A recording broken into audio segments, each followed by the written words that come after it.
Is Uber bait and switching its way to profitability? Bait and switching in conjunction with Uber and Lyft I've been using for years because that's the practice, the only practice they really know. They do it on all levels. So using this in this context, I'm not surprised. Rideshare and delivery giant Uber has seen its stock rally over 50% of its lows, but it's still down 26% on the year. And it's actually going down as we speak. It dropped a couple of dollars. So rideshare and delivery giant Uber has seen its stock rally over 50% off its lows, but it's still down negative 26% on the year. The nation's largest rideshare network continues to lose money despite seeing its sales rebound sharply. From a fundamental view, Uber has been a mind-boggling money pit that has blown through billions of investor dollars. They're certainly not happy about that. However, it's also become a part of the English slang as a verb describing an ever-on-demand culture where products and services can quickly and conveniently be ordered wherever and whenever desired at the tap of a smartphone. The CEO has stated that the company is focusing on profitability over growth, and technically they did hit adjusted profits, which Wall Street took as great news, shooting the stock up nearly 30% in a week.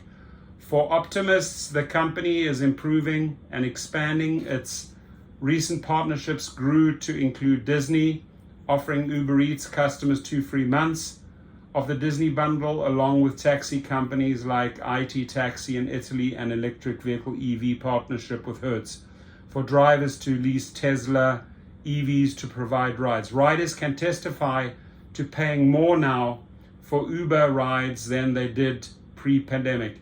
You can't charge 50 cents for a $5 hamburger forever, just long enough to kill off the competition, grow market share, and get them addicted.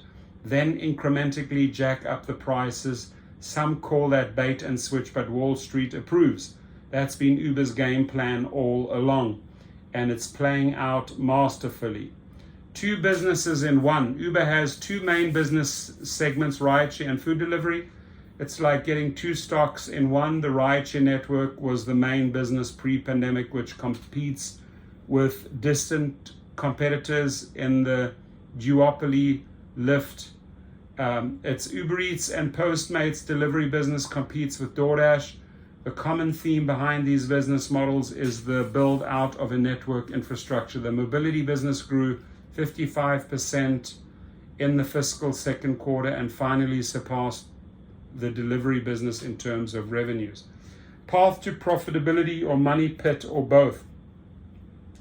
In the latest fiscal quarter 2022, Q2 2022, Uber reported a GAAP earnings per share loss of $1.33 versus consensus analysts estimate for a loss of 27 cents, missing estimates by $1.06. The net loss was $2.6 billion, which included $1.7 billion in unrealized losses on the Aurora grab and Zomato stakes. An additional $470 million was attributed to stock-based compensation, up from $272 million negative a year ago period. The freight booking spiked from the acquisition of Transplace on November the 12th, 2021. The remaining losses after the $2.17 billion investment in stock-based compensation result in a negative $430 million in operating losses. Adjusted EBITDA was $364 million, up $873 million year over year. Adjusted EBITDA excludes recurring non-cash charges, restricting and related charges, stock-based compensation expense, COVID-19 response initiatives, period-to-period tax changes, certain legal tax and regulatory reserve changes, and settlements that may reduce cash. Revenues rose 105.6% year over year to $8.08 billion versus $7.37 billion consensus estimates. Impressive snap back in mobility bookings. What's expected next quarter? Uber provided fiscal Q3 2022 guidance metrics. They expect gross bookings between 29 billion to 30 billion, and adjusted EBITDA around 440 million to 470 million. So I will leave this article for you. It's very analytical, a lot of data if you're interested. But I am of the opinion that they are indeed baiting and switching their way to profitability. So please do share your feedback. As far as the stock price goes today, I have once again seen quite a significant drop. Let me just confirm that. So if we look at Uber, what are we looking at here? What does the graph look like? Again, it's going down. It's going down again. So we shall see. We shall see where this Titanic heads to. Have a good day, my friends.